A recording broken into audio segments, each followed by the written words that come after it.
Solta a vinheta!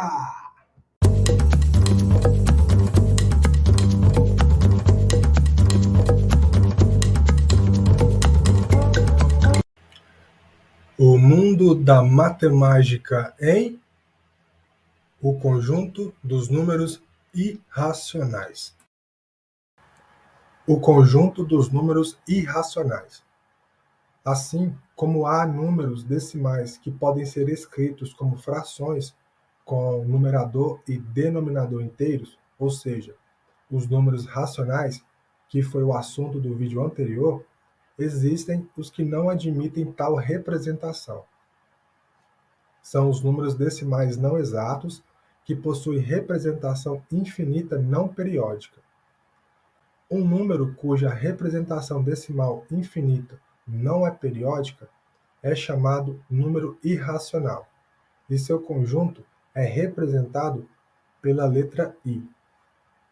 Esse conjunto não está contido em nenhum dos outros três, ou seja, nenhum número irracional é racional, inteiro ou natural, e nenhum número natural, inteiro ou racional é irracional, conforme demonstrado pelo diagrama de Venn. A principal característica dos irracionais, além dos decimais que compõem não seguirem nenhuma sequência lógica e que os difere dos números racionais, é que eles não podem ser representados por meio de uma fração. Os números irracionais são as raízes não exatas. Quando um número natural não possui raiz exata, ele é considerado um número irracional. Acontece que, se formos procurar a resposta para a radiciação, encontraremos uma dízima não periódica. Por isso, as raízes não exatas são números irracionais. Como exemplo, temos a raiz quadrada de 2, a raiz quadrada de 3, a raiz quadrada de 11, a raiz cúbica de 10 e a raiz quinta de 9. Dízimas não periódicas. As mais comuns são para calcular a raiz não exata de um número. Como exemplo, veja as dízimas não periódicas que são resultado da raiz quadrada de 2, resultado da raiz quadrada de 3, a raiz quadrada de 5 e da raiz quadrada de 13. Uma curiosidade sobre a dízima não periódica é que, na sua parte decimal, não existe uma repetição que permite que a gente preveja o próximo número.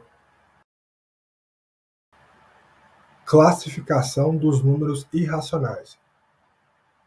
Os números irracionais podem ser algébricos ou transcendentes. Os algébricos irracionais são aqueles que se podem obter como raiz de um polinômio de coeficientes inteiros. Por exemplo, a raiz de 2 é um número algébrico, já que é solução da equação x² menos 2, que é igual a zero. A raiz de 3 também é um número algébrico, já que é solução da equação x² menos 3 igual a zero. Muito bem, acabamos de ver que os números irracionais algébricos são aqueles que se podem obter como raiz de um polinômio de coeficientes inteiros. Mas, diante disso, podem surgir algumas dúvidas, como, por exemplo, o que é um polinômio? O que são coeficientes? Dica do professor Mustang. Os polinômios são formados por termos. Por exemplo, quando um polinômio possui apenas um termo, ele é chamado de monômio. Exemplos. Letra A, 3 vezes x. Letra B, 5 vezes A vezes B vezes C. Letra C, x² vezes y² vezes z elevado à quarta potência. Os chamados binômios são polinômios que possuem somente dois monômios, ou seja, possuem dois termos, que serão separados por uma operação de soma ou subtração. Por exemplo, na letra A temos a ao quadrado menos b ao quadrado. Letra B, 3 vezes x mais y. Letra C, 5 vezes a vezes b mais 3 vezes c vezes d ao quadrado. Já os trinômios são polinômios que possuem 3 monômios, ou seja, possuem 3 termos que serão separados por operações de soma ou subtração.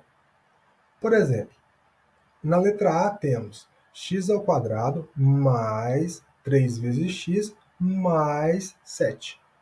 Na letra B, temos que 3 vezes a vezes b menos 4 vezes x vezes y menos 10y. 10 vezes y. Na letra C temos m ao cubo vezes n mais m ao quadrado mais n elevado à quarta potência. Agora, já o coeficiente é o fator multiplicativo de um termo numa expressão, sendo geralmente um número, e que não se confunde com as variáveis da expressão. Vamos lá. 7x ao quadrado menos 3 vezes x vezes y mais 1,5 mais y. Os 3 primeiros coeficientes são o numeral 7, o numeral menos 3, ou 3 negativo, e o numeral 1,5. No terceiro termo, não há variáveis, então o coeficiente equivale ao termo, e esse termo é chamado de termo constante. O quarto termo não possui coeficiente explícito, mas, por convenção, podemos dizer que o coeficiente é 1, pois a multiplicação do termo por 1 não altera o seu valor. Muito bem, se o número irracional não for algébrico, então será transcendente, ou seja, não existe nenhum polinômio de coeficientes inteiros de que sejam raiz. O número π, por exemplo, é o mais famoso dos números irracionais transcendentes. Seu valor é de aproximadamente 3,14, e ele simplesmente representa a proporção da medida da circunferência e do seu diâmetro. Um outro exemplo de irracional transcendente é o número de Neper, representado por e, sendo aproximadamente igual a 2,71.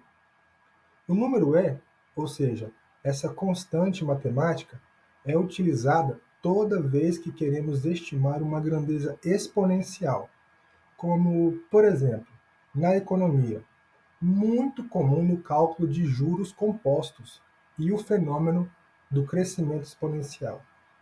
Já na biologia, por exemplo, é utilizada para medir a multiplicação de células vivas em um organismo, dentre outros. Podemos citar ainda o número de ouro, representado por φ. Seu valor aproximado é de 1,61. Bom, o número de ouro é encontrado a partir da razão áurea ou divina proporção, sendo encontrada em muitos elementos da natureza. Além disto, esta razão está presente em diversas pinturas, esculturas e construções. Operações com números irracionais. Agora, um breve resumo sobre as características da adição e subtração. Na adição e na subtração de dois números irracionais, geralmente ela vai ser apenas representada, a menos que seja utilizada uma aproximação decimal para esses valores. Por exemplo, observem as letras A e B possuindo 2 radicais cada, e na letra C temos representações decimais. Então, nas alternativas A e B, não podemos somar ou subtrair os valores por causa dos radicais. Então, deixamos a operação apenas indicada. Na letra C, onde existem as representações decimais, também não é possível realizar a soma exata. Logo, para somar dois números irracionais, precisamos de uma aproximação racional. E essa representação é escolhida de acordo com a necessidade de precisão desses dados. Ou seja, quanto mais casas decimais considerarmos, mais próximos do valor exato da soma ficaremos. Agora, uma pequena observação. O conjunto dos números irracionais não é fechado para adição ou subtração. Mas o que isso significa?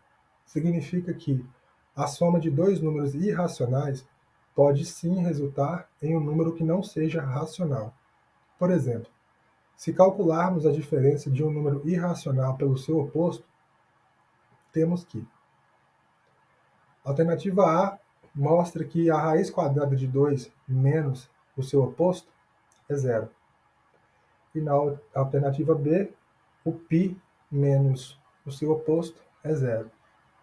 Logo, sabemos que zero não é um número irracional. Agora, um breve resumo sobre as características da multiplicação e divisão. Caso a representação seja uma radiciação, a multiplicação e divisão de números irracionais pode ser feita. Porém, existe uma ressalva. Assim como acontece na adição, no caso, se multiplicarmos ou dividirmos duas dízimas não periódicas, teremos que realizar uma aproximação racional desse número. Por exemplo, na letra A existe uma radiciação envolvendo uma multiplicação. Ou seja, multiplicamos os radicandos, que são os números dentro da raiz, e conservamos a raiz quadrada. Na letra B, existe uma radiciação envolvendo uma divisão. E a divisão é análoga à multiplicação, ou seja, dividimos os radicandos e conservamos a raiz. É interessante notar que na letra B, 4 é um número racional, né? O que significa que a multiplicação e a divisão de dois números irracionais não são fechadas, ou seja, podem ter resultado racional. Muito bem, turminha. O conteúdo sobre o conjunto dos números irracionais chegou ao fim. Caso tenha alguma dúvida, peço a gentileza de revisar o conteúdo. Se a dúvida persistir, deixe o seu comentário, pois ficarei imensamente feliz em ajudar. Um grande abraço! Tchau! E aí, amiguinho ou amiguinha, gostou do conteúdo? Qualquer dúvida, deixe o seu comentário. E lembre-se sempre, conhecimento é vida. Até breve!